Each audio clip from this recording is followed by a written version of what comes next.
Hello বন্ধুরা, কেমন আছো তোমরা সবাই? আশা করি খুব ভালো আছো। এটা আমার দ্বিতীয় ব্লগ। প্লিজ তোমরা সবাই আমাকে সাপোর্ট করো।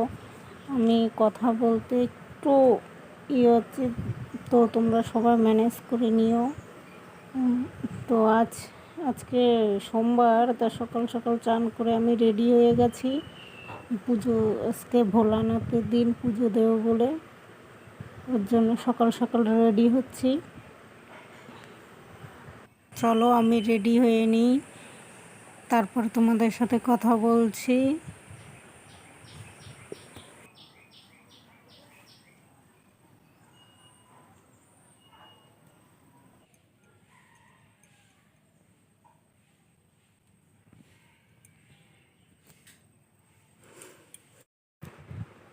তো আমার পুজো দেওয়া হয়ে গেছে। তো এখন আমি যাচ্ছি রান্নাঘরে গিয়ে রান্না করে নিই। তো আমাদের গ্রামের সবাই সকাল সকাল ভাত খেয়ে নেয়। তো আমি এখন যাচ্ছি রান্না করতে। তোমাদের সাথে পরে কথা বলবো, রান্না করে খাওয়া দাওয়া করে পরে আমি কথা বলছি।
তো আমার রান্না হয়ে গেছে, আমি আজকে খাওয়া দাওয়া করে নিচ্ছি। তো আমি আজকে রান্না করেছি ডাল, একটু টক ডাল আর একটু সোয়াবিনের তরকারি। আজকে সোমবার, আজকে আমরা মাছ খাবো না, আমরা পুরো শ্রাবণ মাসটাই মাছ খাবো না।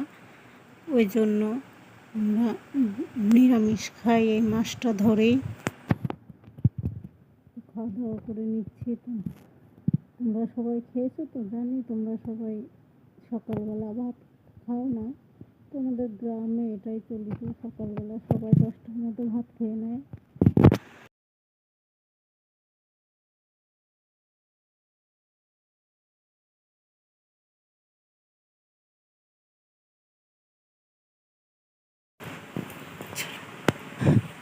খাওয়া দাওয়া হয়ে গেছে, খাওয়া দাওয়া করে আমি ঘরে চলে এসেছি। আমার ঘরটার কী অবস্থা সেটা একটু দেখতে, সেটাই গোছাতে এসেছি।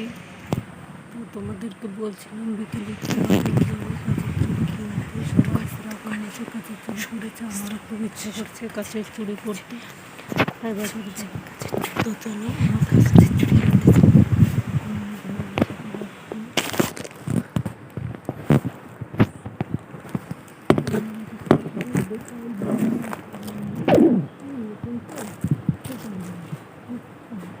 দেখে দেখে শিখেছি, ওইটুকুনি, আর কিচ্ছু না।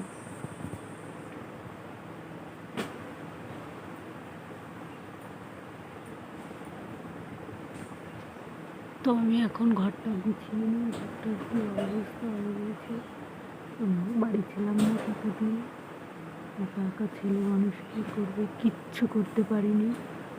তাই বাড়ি এসে কাচা ধোয়া করে একবারে বিছনাটা পেতে রাখছি।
চলো, হয়ে গেছে আমার বিছানাটা গুছানো। এবার জামা কাপড়গুলো একটু গুছিয়ে নিই। জামা কাপড়গুলো ধোয়া হয়েছিল, তো বৃষ্টি হওয়ার জন্য 2 দিন লেগে গেল জামা কাপড় শুকাতে। তো জামা কাপড়গুলো একটু শুকিয়ে তুলে দেব। অনেক দিন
এখানে এখানে আমি বলছিলাম যে হাতের থেকে একটু মুখে জামাগুলো ধরো, তাহলে ভেজা আছে নাকি বোঝা যাবে। বৃষ্টির দিন তো ভেজা থাকলে একটা গন্ধ হয়ে যাবে, ওই জন্য আমি মুখে দিয়ে দিয়ে দেখছিলাম জামা কাপড়গুলো শুকিয়েছে নাকি। আজকের মতন ভিডিওটা এখানেই, দেখা হচ্ছে পরের একটা ব্লগে। প্লিজ সবাই আমাকে সাপোর্ট করো, আমাকে এগিয়ে যাওয়ার জন্য সাপোর্ট করো। প্লিজ তোমাদেরকে রিকোয়েস্ট করছি, সবাই আমাকে সাপোর্ট করো। আমি নতুন, আমি ঠিক করে কথা বলতে পারি না, ঠিক করে গুছিয়ে ভিডিও করতে পারি না। তো তোমরা সবাই আমাকে সাপোর্ট করো আর ভিডিওতে এগিয়ে নিয়ে যাওয়ার জন্য আমাকে সাপোর্ট করো। আজকের মতন এখানেই, দেখা হচ্ছে পরের একটি ব্লগ।